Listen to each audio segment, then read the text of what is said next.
There have been a few people in the comment section of a couple of my latest videos who have said, Hatman, you're being too harsh on Tyson Fury. And a couple of them even went as far as accusing me of being part of the witch hunt against Tyson Fury. If you cast your minds back to when Tyson Fury came out and made certain comments in the press, both before and immediately after his victory over Vladimir Klitschko in the following weeks and couple of months, I made several videos at the time, and those of you who saw those videos, you can confirm it in the comment section below. I made several videos at the time coming out in support of Tyson Fury. I compared Tyson Fury to Muhammad Ali in the sense that he was the first heavyweight champion since Ali that had the balls to speak out against the status quo and against the establishment and go against the grain. All the other heavyweight champions, for the most part, toed the line, played their position, didn't want to ruffle no feathers. Even though they may have felt a certain way, behind closed doors, they shut their mouth in public. They became yes men. I applauded Tyson Fury in the videos that I made for the fact that he was speaking out and speaking his mind. He wasn't one of these plastic people that his dad likes to talk about. And I made no secret of the fact that I do share some, not all, but some of Tyson Fury's social values and social and political beliefs. I do share some of them. And you remember in those videos I said we need to be supporting Tyson Fury. If we are people who share them same type of values, we need to be supporting Tyson Fury, the man. And people, I still do support Tyson Fury, the man. What you have to understand is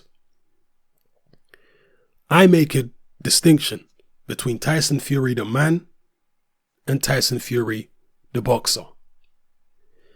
This channel right here is primarily a boxing news channel.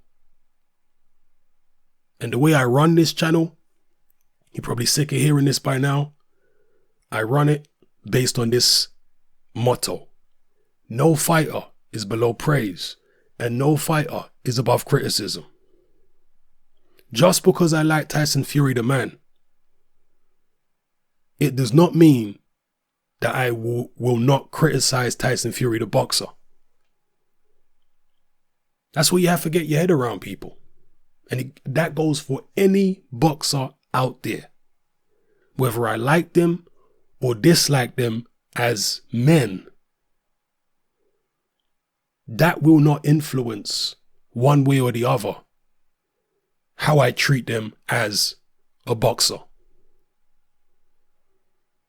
There are some boxers I don't like, but if they are doing great things in the arena of boxing, I mean, I don't like them as men, as people. There are some I don't like. But if they're doing great things in the arena of boxing, putting on great performances, and, doing what they're supposed to do in the ring, then I'm going to praise that. I have to. I'm standing on what's the word I'm looking for? A soapbox, if you want, of objectivity. I try and remain objective in all situations.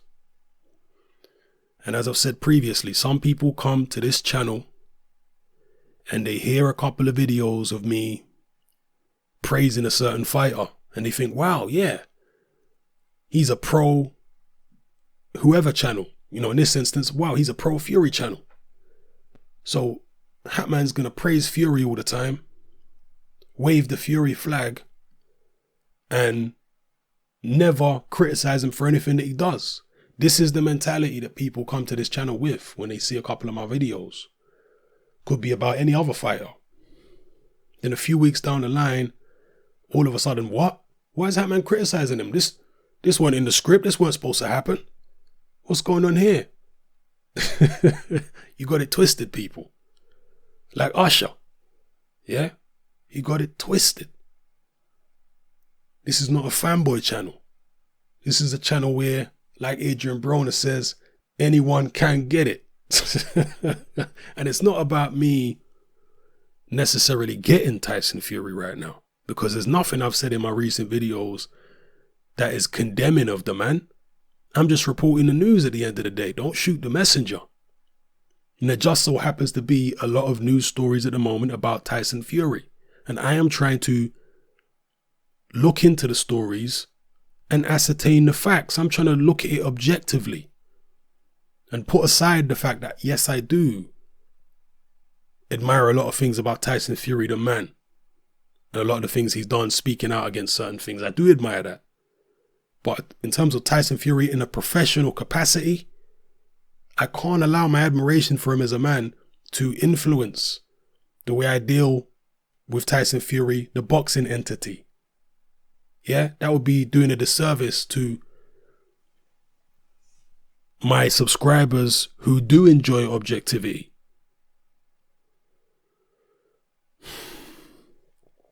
Now, as far as this whole situation with Fury, with the drug testing, let me try and be as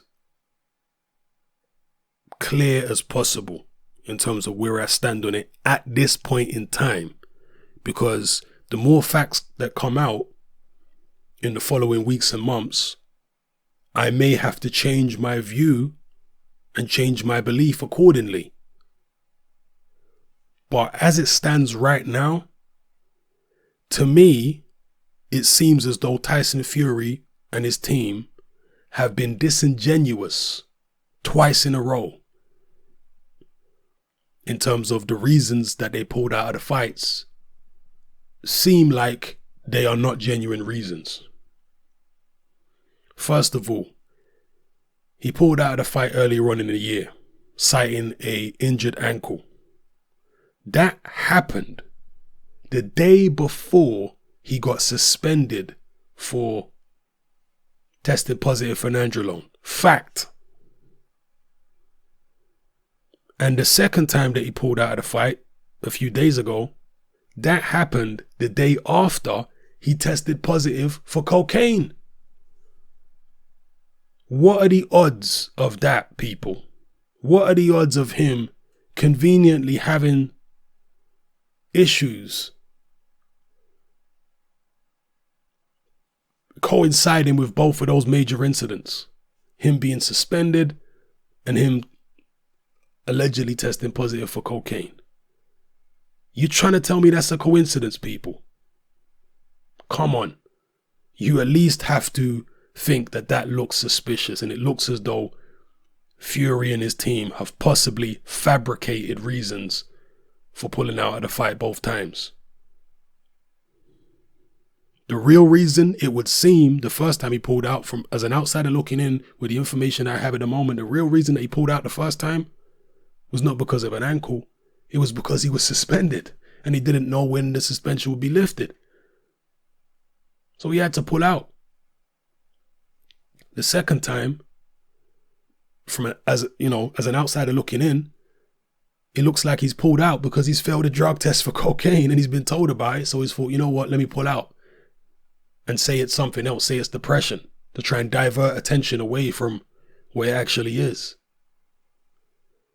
And I'm not denying that Tyson Fury has suffered with mental health problems in the past. I'm sure he has, definitely has. But in this particular instance, I don't think it was a flare-up of his depression that caused him to pull out of the fight for a second time. It's far too coincidental. Now, going back to Tyson Fury making so-called controversial comments in the past, which I publicly supported him over. People are saying that there is a witch hunt against Tyson Fury. And I think to some extent there is.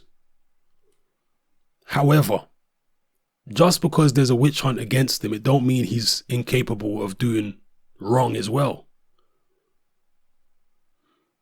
There are many people who believe this whole drug thing is a setup and Tyson Fury never took any nandrolone. Some people even think he didn't even take cocaine. I mean, there are people straight away commenting on that last video I did about Tyson Fury who the first comment was bullshit. That's all they said. Bullshit. They didn't want to weigh up the facts and try and be objective about it. They just straight away said bullshit. Leave your brain at the door, not needed. That's their approach to things. Well, if what is going on here with Tyson Fury is one big setup, here's a few things that don't make sense to me, if that was the case. Tyson Fury's first alleged failed drug tests, and by the way, the Furies, as far as I know, have never denied the fact that they failed a drug test for nandrolone, and it was both Tyson and his cousin Huey. The only thing being debated by the Furies, as far as we know from what the press have said, is how they failed the test or why they failed the test. The Furies, according to what the media are saying, the Furies say that they had some type of agreement with UKAD, the UK anti-doping agency, that the failed tests were the result of contaminated supplements. And that they were angry at UKAD for going public when they'd apparently agreed to keep it silent. And that's why they're suing, I think, the Daily Mirror for going public. Yeah, but in terms of failing a drug test, as far as I'm aware, they've never, come out and said that the drug test wasn't failed. They've just disputed why it was failed. Now, if the failed drug test was punishment for things that Tyson Fury had said in the media, controversial views, then you would have imagined that that failed drug test would have happened after he made those comments. The problem is the failed drug test happened before he made those comments. The failed drug test is supposed to have happened in the early part of 2015, or I think it might have even been late 2014. It was a long time before the Klitschko fight. A long time before the Klitschko fight when he allegedly failed his drug test. And I'm sure he would have been informed at the time. Correct me if I'm wrong. Sometimes I do get things wrong. So that's why I constantly tell you, correct me if I'm wrong. But as far as I can remember, he was informed of the failed drug test a long time before fighting Vladimir Klitschko and a long time before he made any of these comments which have been deemed anti-Semitic and homophobic and all this other stuff.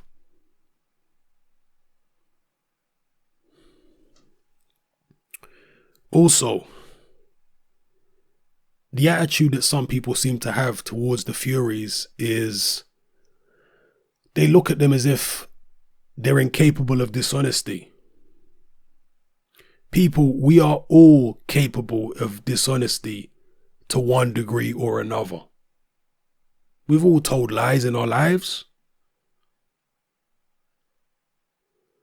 In the situation that Tyson Fury is potentially in, do you think that his uncle Peter, and I'm not saying he has done, I'm just giving you a hypothetical here, but do you think his uncle Peter wouldn't lie for his nephew to protect his career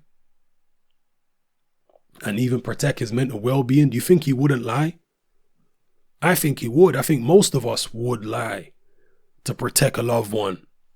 I mean, there's obviously limits. It depends on how bad the indiscretion was. But if it was something where they might end up losing their job and all we have to do is tell a few lies to stop them losing their job, most of us would probably do it. To make sure that that relative has still got money coming in and food on the table and shelter over their head. Yeah. Peter Fury and Tyson Fury, They're not incapable of dishonesty. Let's take them off that pedestal. Let's be realistic here. And I'm not trying to preach at all. Some people were saying, talking about this drug thing where they're acting as though I'm being judgmental of people who take cocaine. People,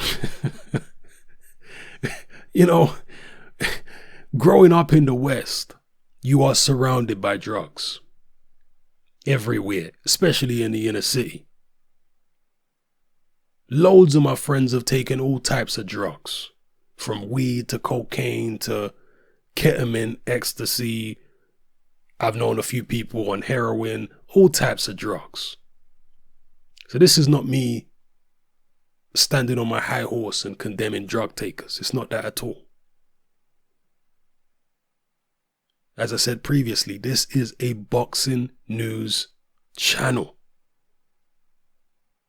I have to cover news, particularly when it comes to fighters' professional careers and stories that affect their professional career.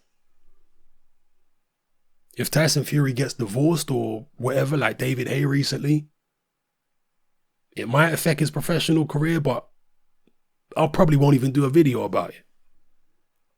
But when it's a situation where he's failing drug tests and he's close to getting stripped of his heavyweight title, obviously I have to make videos about that. It's relevant to his boxing career. It is his boxing career. What do you want me to do? Ignore it? I'm going to make videos about it.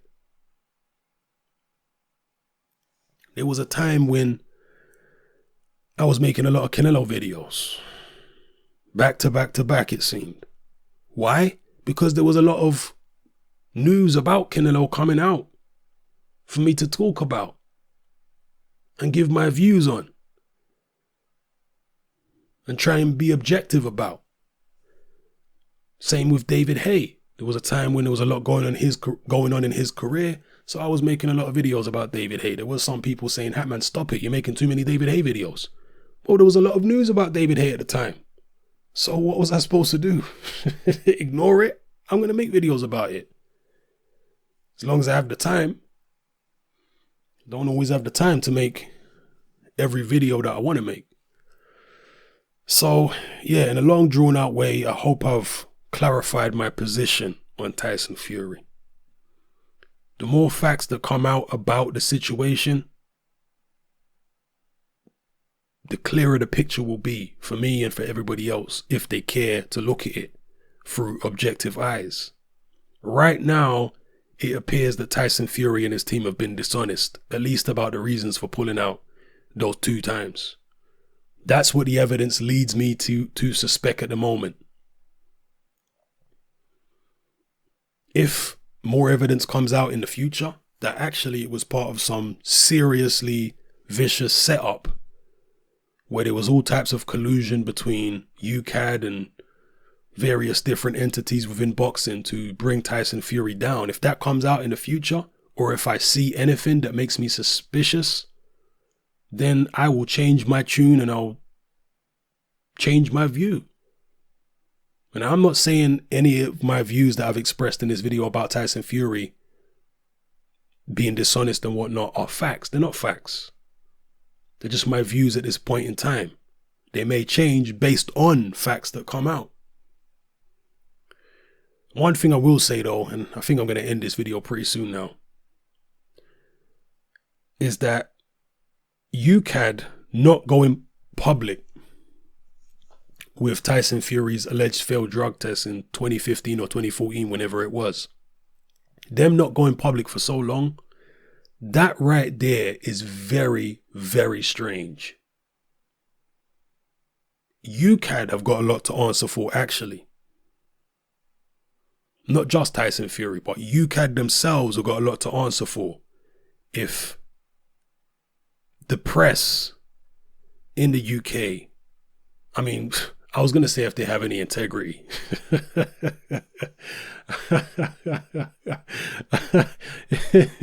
Never mind. But if there were any journalists out there in the press who are worth their salt, they need to be contacting UKAD and asking them, why in the world did it take you so long to, come clean about Tyson Fury failing a drug test? And why did you wait so long before taking any action? What the hell's that all about? Was it a totally fabricated failed test, or was it a situation where there was bribery going on? I mean, I'm just asking questions. Was it a situation where you said, okay, you failed a test, but if you cooperate in this, and this way, we can make the failed test go away? Was it that? Because I do believe that goes on in boxing, people. I do believe there are certain fighters out there who are on performance enhancing drugs right now, but because they are generating so much money, their dirty tests are coming out clean. I made a video a long time ago, several months ago, where I talked about it, and it was a theoretical, all right? But I talked about Anthony Joshua. I think the title of the video was, is Anthony Joshua on drugs or PEDs? And I said, if Anthony Joshua is on PEDs, we ain't going to find out at this point in time, because he's a cash cow. We're not going to find out whether he's on PEDs until the boxing industry don't need him anymore, or don't want him anymore. Then all of a sudden, bam, he gets popped for PEDs by UKAD. Oh my gosh, big scandal. But while he's the golden goose and this politically correct, chiseled, young, vibrant, up and coming celebrity in the United Kingdom,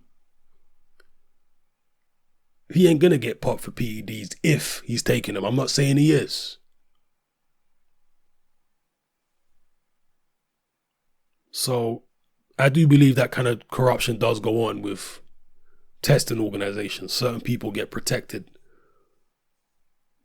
With the UKAD Tyson Fury situation, maybe it's a case of somebody getting popped for something they did take, thinking they'd be protected like all the other guys, but maybe because of the things that he's, well, actually, no, I was going to say because of the things that he said, but again, this alleged failed test, no, actually, maybe that's why, yeah, maybe I can say that.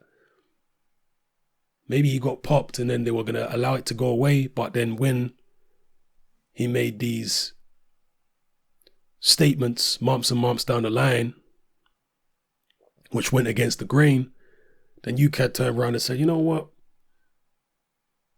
That failed test that you had a few months ago, we ain't going to sweep that under the rug no more. Again, this is just a hypothetical, people. Yeah, a pure hypothetical. I'm not saying this is the case at all. I don't want to be sued by UKAD or anybody. Yeah, it's all just alleged or theoretical, hypothetical. I'm just throwing some ideas out and hoping to try and find where the truth lies. Just theories, people. Just theories. That's how the police work, by the way. I know this is going off way off course here, but the police come up with theories about who committed the crime, why they did it, this, that, and the other. It's always a theory first for the police. The police are the biggest conspiracy theorists in the world. It's their job to theorize about criminal conspiracies. It's what they do every day. They look at the evidence and they say, okay, this is my theory. I suspect that this, and this has happened. Then they present their theory, in Britain at least, they present their theory to the Crown Prosecution Service. The Crown Prosecution Service looks at the theory, looks at what evidence they have, and they say, okay, I think this theory is strong enough to go to court. It's strong enough to prosecute based on this theory. Let's go. Now, they don't always win with their theory. Sometimes their theory turns out to be nonsense and they lose in court or whatever. sometimes their theory turns out to be correct. They have to take it through the judicial process to see if it stands up. And obviously there's corruption in the judiciary and all that. I know all that, people, but I'm just saying, generally speaking, that's how the system works. So there's nothing wrong with theorizing. As long as there is evidence, correlatory evidence, nothing wrong with theorizing, people. That's how you get to the truth of anything. You have to theorize. Unless you see whatever incident happened firsthand and you know it for yourself because you were there, everything else is theorizing. It's he say, she say, talking to this witness, talking to that witness, listening to this testimony, listening to that testimony, viewing this evidence, viewing that evidence. Unless you were there yourself, you won't know. You have to come up with a theory in your head based on the information that's out there. So, yeah, that's all we can do, even in the arena of boxing. Oh, gosh, you know, this video's far too long, man. It's like half an hour nearly. I apologize for it being this long, but bizarrely, there are some people when I make these ridiculously long videos where I'm rambling on aimlessly and endlessly. Some people who say, no, Hatman, we actually like these videos. We like the long videos where you're just talking about all types of mad stuff. People keep telling me I need to do a podcast, and that might be coming. The YouTube network that I'm with allow members to have a free pro version of SoundCloud. I believe it's the pro version, the version of SoundCloud you have to pay for. Well, the network I'm with, I can get that version of SoundCloud for free. So it allows me to do podcasts and all that type of stuff on SoundCloud for free. So I might be looking at that. I'm a very busy man. And the thing about me is, with my work and everything that I do, I'm always all over the place. Yeah. It's difficult for me to get any type of routine with regards to the channel and the videos, other than the fact that I try and put up a lot of videos. Yeah. But with a podcast, people would want it on a set day every week or every month.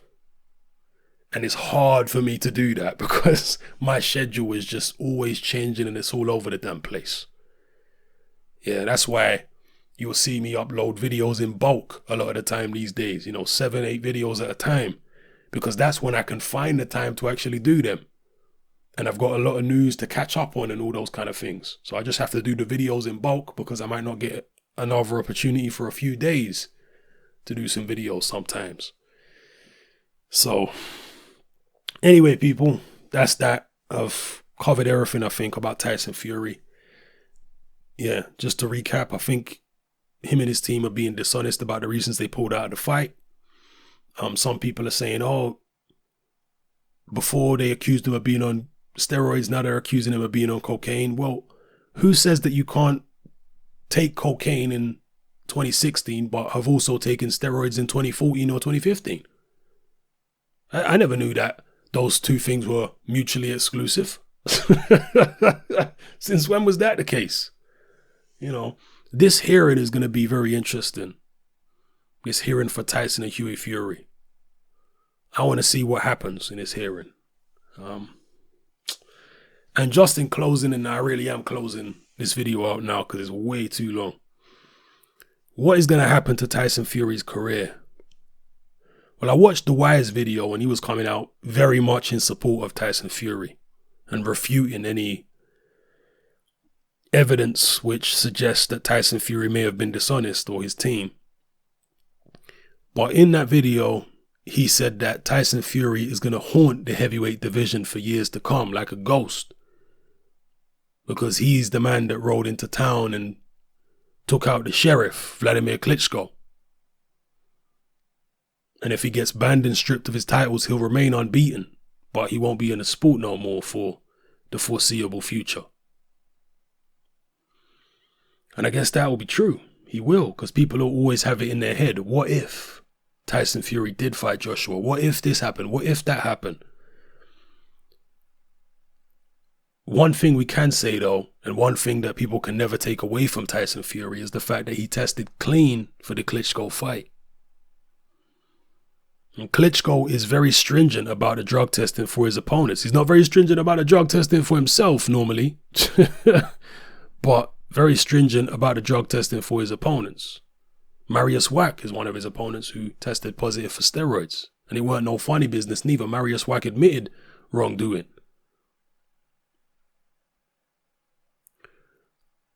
So, yeah, we can't take the Klitschko win away from Tyson Fury.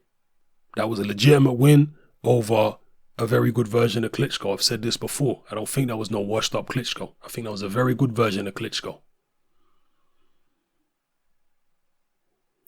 You know, again, I mentioned before, Klitschko did struggle with Jennings in the fight before, but that's because Klitschko wasn't able to lean on Jennings. Wasn't able to go through his usual grabbing and leaning routine that wears his opponent down and shuts down their inside game. When you take that away from him, all of a sudden Vladimir Klitschko gets anxious, gets worried. He can't control the opponent in front of him. He's moving too much. He's attacking on the inside. What should I do? Oh my God. Because the fight was in America, the referees don't allow Klitschko to do all that in America. That's why he struggled with Jennings. And also Jennings' movement and stuff like that. Whereas against Kubrat Pulev, he was being praised to high heaven for the Pulev performance, including by me. I praised Klitschko for that performance. I thought it was a great performance. But Pulev stood right in front of him.